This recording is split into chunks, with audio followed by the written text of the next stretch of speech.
Betty a filé. C'est vraiment un métier de passion, il faut savoir pourquoi on fait ça. C'est l'occasion aussi de côtoyer des artistes qui en est au cœur de la musique, de ce qui se fait, et c'est des vraies émotions, des vraies grandes émotions. En première année, c'est vraiment basé sur la théorie.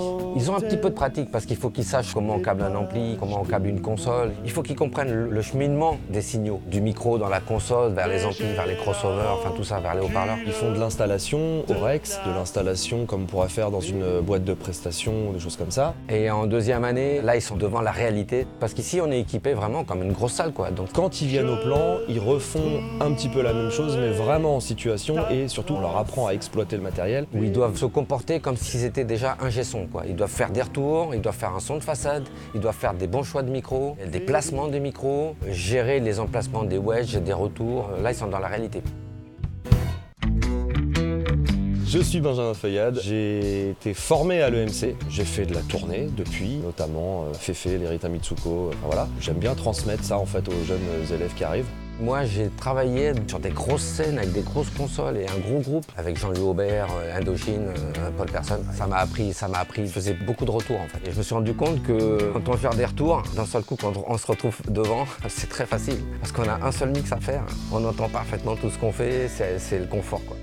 La première fois qu'ils viennent au plan en deuxième année de son, moi je leur apprends à faire déjà du plateau, câblage, faire aussi des retours, qui est un travail de communication, psychologique aussi, s'occuper du confort des musiciens, des choses comme ça. Et je leur apprends aussi à mixer devant, avec, en fonction des groupes avec lesquels ils travaillent, différentes problématiques. Quand c'est du rock qui joue un petit peu fort, bah voilà, on va voir vraiment comment est-ce qu'on gère un plateau qui est un petit peu sonore, essayer d'avoir une vraie vision artistique et comment réussir à mixer comme on en a envie. Voilà, c'est vraiment les trois gros axes qu'on développe ici au plan en pratique.